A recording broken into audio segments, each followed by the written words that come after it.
I was a partisan, got drafted into the army, and became a saboteur. They won't kill anyone anymore. My family doesn't know. I told them I'm in Europe doing humanitarian work.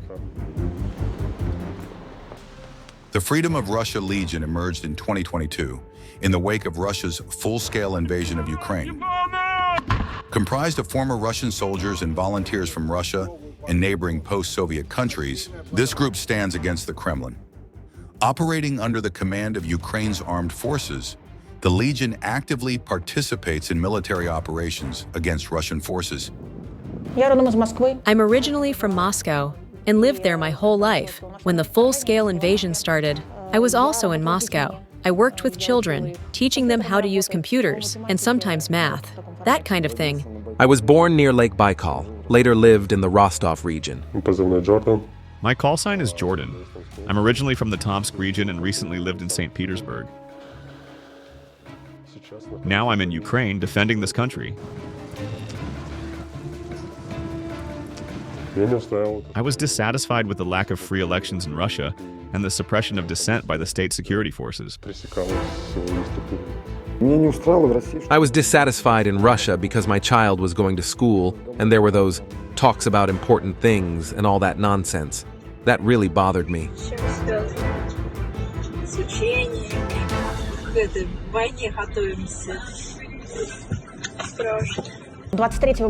On the 23rd, it was clear that something was about to happen. I couldn't sleep until 3 a.m., wondering if it would happen or not. What would happen was unclear. At 7 a.m., I woke up, checked the news. It had started.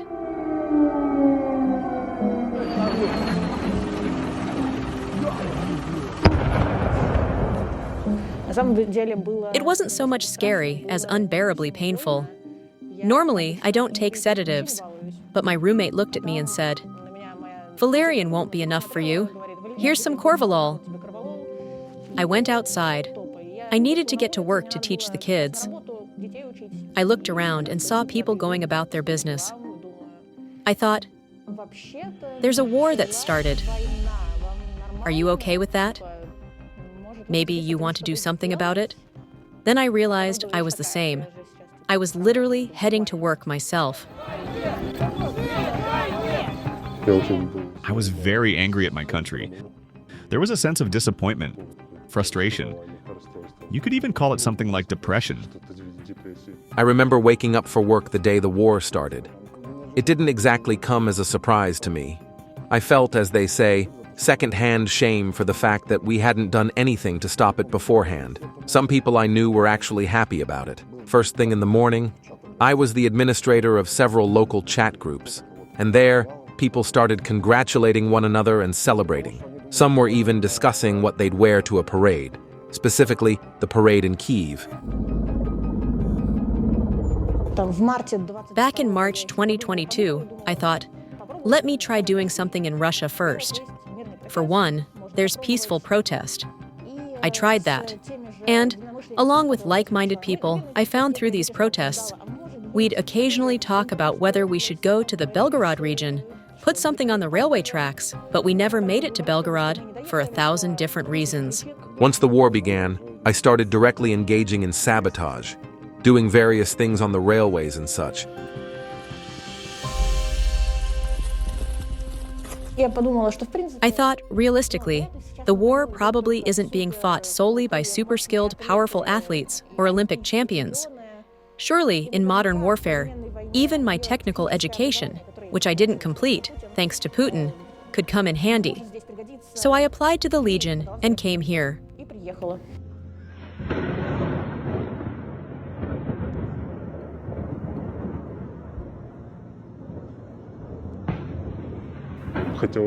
I wanted to act. I wanted to help somehow. So I decided to fill out the application and come here. It took a long time to get a response. Between sending the application and crossing the border, about 1.5 years passed. When I was handed my draft notice, I arranged over the phone with the deputy military commissar to meet on a specific day to discuss it. He told me, either you sign a contract, we need volunteers, or you'll be mobilized and sent to some shithole. If you sign the contract, you can choose your unit. By the way, your wife is also subject to military service. We've got her personal file. If not you, then we'll do something with her. In short, they threatened to make my life miserable. I signed one contract with a unit of my choice and brought it to him. But in the end, the commander still sent me to Luhansk, to assault units. So negotiating with them is pointless. Don't even think about it. It's just a scam. I was preparing for this, but I honestly thought I would just cross the border. I was in the storm unit near the front line. I knew my last trench, 50 meters away. That's how I planned it. So how did I end up crossing? I contacted the I Want to Live project. We came up with a plan together. In the process, we learned to trust each other, and eventually, they told me, "You'll also need to evacuate 2 wounded Ukrainian soldiers from Russian-occupied Luhansk." I said I'd do it. It was dangerous, but I agreed. When the time came, the so-called 0 hour, I got in a vehicle, picked them up, and drove to the border under combat conditions. I made it look as if we were going to dig trenches. I gave them shovels, dressed them in Russian uniforms, and we crossed the border like that. Technically, we got a bit lost in a minefield, but we managed to get through safely.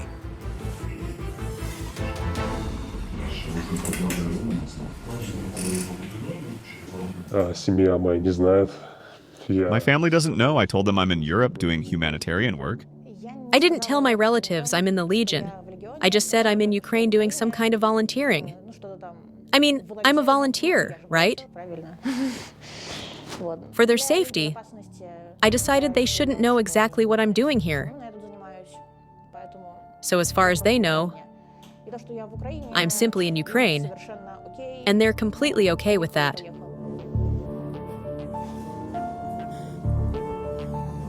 My first combat mission, my first trip to the positions. I remember it well. They told me in the evening that I'd be going. I thought, that's a surprise, but okay, let's go. The mission was aerial reconnaissance. They showed me the drone. It was a short mission, not particularly stressful, nothing too scary. Right now, I'm mainly working as a strike drone engineer. This means working with kamikaze drones, drones that fly and destroy targets. My job is to ensure they fly properly and detonate as intended. That's my responsibility. Over time, I've also been learning the role of a strike drone operator. Right now, I have a more rear-line role, meaning I'm not directly participating in combat operations. That's because, you understand, I'm currently part of a UAV unit, working with FPV systems. I'm an FPV engineer, preparing everything that flies and hits the target. On one mission, we were following a route and encountered anti-personnel mines. Unfortunately, the person ahead of me didn't survive. I lost a leg. We position ourselves to assist artillery, adjusting its fire. Plus, we have strike drones. We locate targets, and these drones engage. We record everything on video. Not everything can be shared, but that's the nature of our work. Straightforward, essentially simple. We highlight the target, the artillery fires, and we make corrections. Naturally, people die in the process. This is war. They have the same choice as I do, either fight or cross. They can contact the Get Lost project, leave the front. If they don't leave, they fight. Well, that's the reality. I don't consider them my fellow citizens, but I do believe that any reasonable person who didn't go to this war can be considered my compatriot. As for those who come here, I don't even know what to call them. Well, they're just in it for the money. There's no patriotism in it at all. They're lured in by promises of big money, and they go to kill for it. Naturally, I feel no kindness or pity toward them. They're basically the same as terrorists. Like when someone sets off a bomb on the metro, and then the terrorist is eliminated, Nobody feels sorry for them, whether they're a Russian citizen or not. It's the same here. They're terrorists killing civilians and soldiers alike. I don't think it's right to say, well, they're killing people, but only soldiers. So what? Мы такие же россияне, как и вы. Мы такие же люди, как и вы. Мы хотим, чтобы наши дети росли в мире и были свободными людьми, чтобы они могли путешествовать, учиться и просто были счастливы в свободной стране. Ну, когда я видел это в интернете, When I first saw this online, I had the same opinion.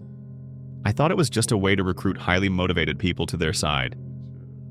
But in reality, when I arrived, I met many people who were forward-thinking. The Legion is real. Everything is functioning, and you just need to make it here. I also didn't believe the Legion existed. That's one of the reasons. People ask why I don't hide my face, and why so many people hide theirs. It's because they're afraid. I don't hide mine because a lot of people in my hometown know me. At least this way, I can prove we exist. If we don't show our faces, of course, it looks fake. That's why those who aren't afraid show their faces and speak out about who they are, because we are real people known on the other side. We are here. I don't know how else to explain it. Путин не уйдет сам. Единственный способ для нас всех закончить этот кошмар – это нанести ему военное поражение и привести в исполнение смертный приговор. I am still a Russian citizen. I am Russian. I realized that I actually love Russia very much. It's my home, and I wish it the best. I want to drive the terrorists out of power and return home to live there. My whole family is still there, my mother, my brother. And of course I miss them. It's hard, but what can I do? I want to go home. I want my home to be free, for my fellow citizens to live freely and happily. First and foremost, I'm fighting for my son, so that he knows his father isn't a fucking coward, to put it bluntly, and for him to grow up in a normal country. If that country isn't Russia, then so be it. I want Russia to become a normal country, so that other children can grow up in a normal country too. That's why I'm here. The Insider's journalists continue their work despite pressure from Russian authorities. You can support them by liking this video, leaving a comment, and subscribing to our channel. If you'd like to further support their efforts, consider making a donation by clicking the link in the description below.